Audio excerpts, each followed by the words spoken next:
Bien, bonjour à toutes et tous. Alors, comme promis, et grâce à Xavier Istas qui m'a fait le plaisir de bien vouloir me filmer pour vous expliquer le placement de l'appareil photo sur une tête panoramique, puisque bon, il y a peu de chances qu'on soit là en présentiel dans le B73, donc j'ai fait le voyage jusqu'ici.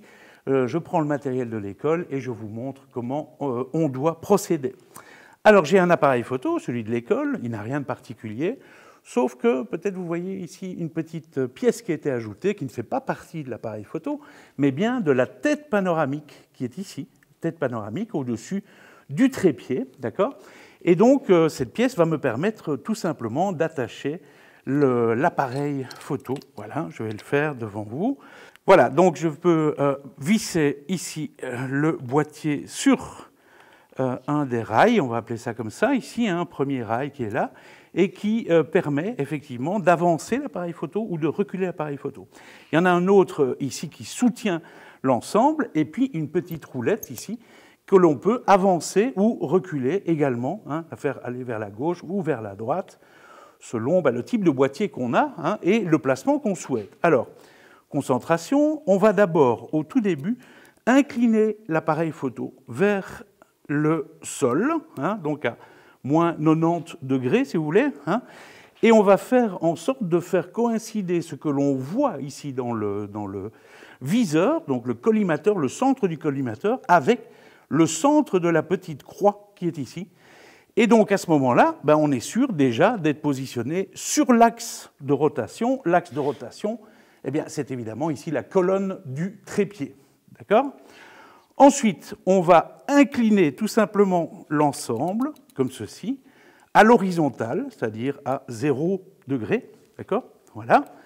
Et là, on va prendre en fait un point de repère en avant-plan, qui sera ici, ceci, j'ai pris ce petit monopied, ou non, enfin trépied, mais en fait avec un axe assez fin, qui me permettra d'avoir un avant-plan que je vais pouvoir comparer avec l'arrière-plan qui est là, constitué de toute la série d'écrans et d'ordinateurs qui sont là. Ça va ?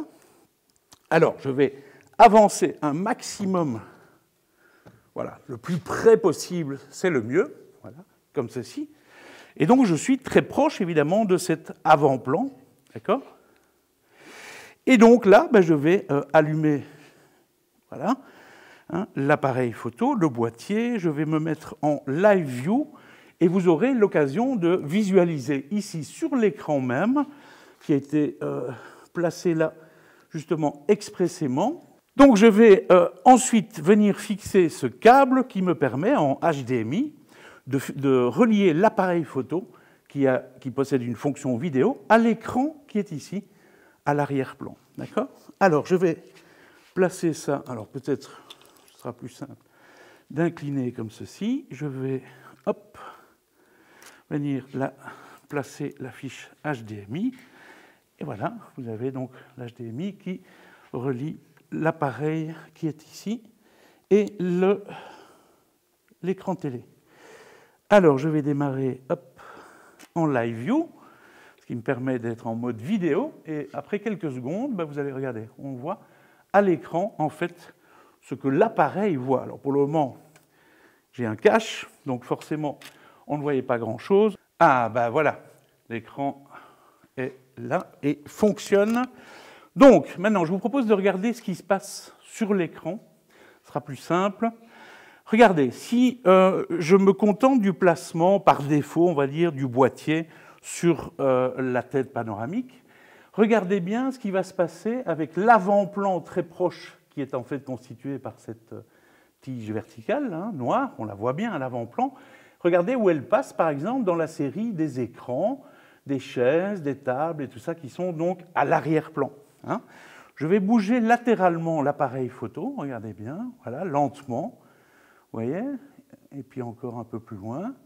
Donc regardez où passe la tige noire par rapport aux deux écrans qui sont là, écran d'ordi et ordi. Si je bouge en fait latéralement la tête panoramique avec l'appareil photo, on voit bien que la tige noire, à certains moments, cache un écran, à d'autres moments libère la visualisation d'un autre écran, et ainsi de suite.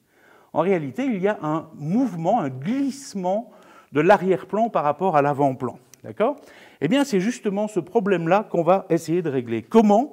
Ben, simplement en dévissant ici légèrement, hein, là, on va appeler ça une vis, qui permet de libérer en fait hein, le mouvement ici avant-arrière, et on va avancer un tout petit peu et venir comparer pour voir s'il y a une amélioration de ce décalage-là. Ben, pour le moment, vous constaterez que non. Hein, voilà. Donc je vais avancer encore un tout petit peu et puis on va voir ce qui se passe. Donc c'est un tout petit peu essai-erreur. Hein.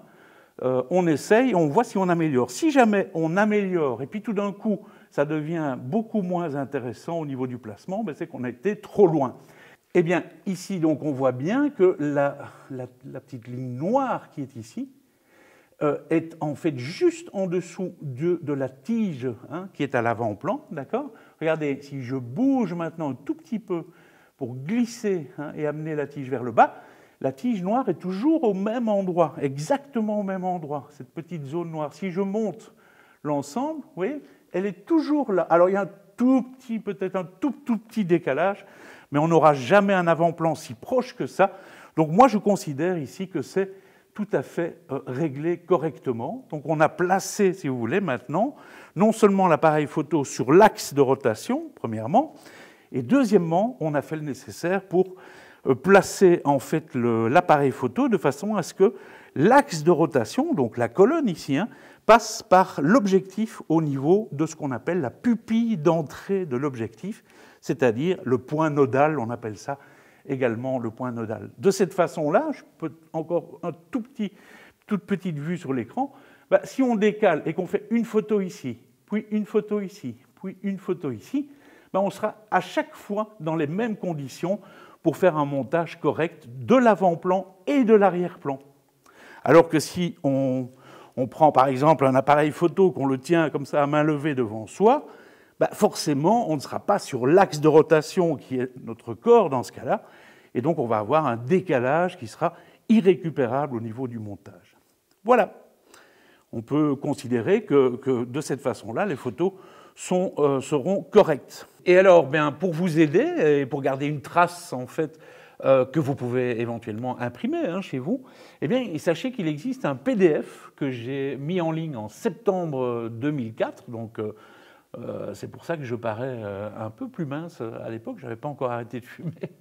Et donc, je voulais simplement vous renvoyer vers ce PDF qui est accessible si vous faites une simple recherche sur mon nom, Hamblène, donc H-A-M-B-L-E-2-N-E, et entre guillemets la grille, vous le voyez, c'est le nom de la méthode, eh bien c'est exactement la même chose que ce que l'on vient de faire ensemble avec l'avant-plan qui était la tige ici verticale noire, à part qu'ici j'utilise, comme vous pouvez le voir, une grille, et cette grille en fait va permettre simplement d'être encore plus précis, parce que d'une part, les tiges sont beaucoup plus fines, et puis qu'il y a une multitude en fait, de tiges à l'horizontale, mais aussi à la verticale. Vous comprendrez très facilement, on va passer d'abord par un positionnement, ensuite eh bien, on s'organise pour régler l'appareil sur la verticale, comme je vous l'ai expliqué, hein, pour avoir l'appareil à l'avant-plan. On fait plusieurs tests, hein, plusieurs de prises de vue, et on compare simplement avant-plan et arrière-plan. Une fois à l'horizontale et une fois à la verticale, en inclinant cette fois-ci l'appareil vers le haut et vers le bas. Et puis on va comparer également, si vous voulez, les photos réalisées sans réglage, et puis ensuite avec réglage. Et à la fin, eh bien, on peut vraiment visualiser en quelque sorte ici le montage qui n'est pas bon, avec une espèce de tremblotement ou des mauvais raccords, ce qui existe assez souvent quand la tête panoramique n'est pas réglée correctement, ou quand vous avez tendance à faire ça à main levée, comme ça, bras tendus par exemple, vous n'êtes pas sur l'axe de rotation, tandis qu'avec une tête panoramique bien réglée, eh bien voilà, vous avez une image qui est nickel, nette, aussi bien à l'avant-plan proche qu'à l'arrière-plan lointain. Voilà. C'est ce que je voulais vous montrer, tout simplement, et donc c'est le plus simple, c'est de pouvoir le voir, évidemment.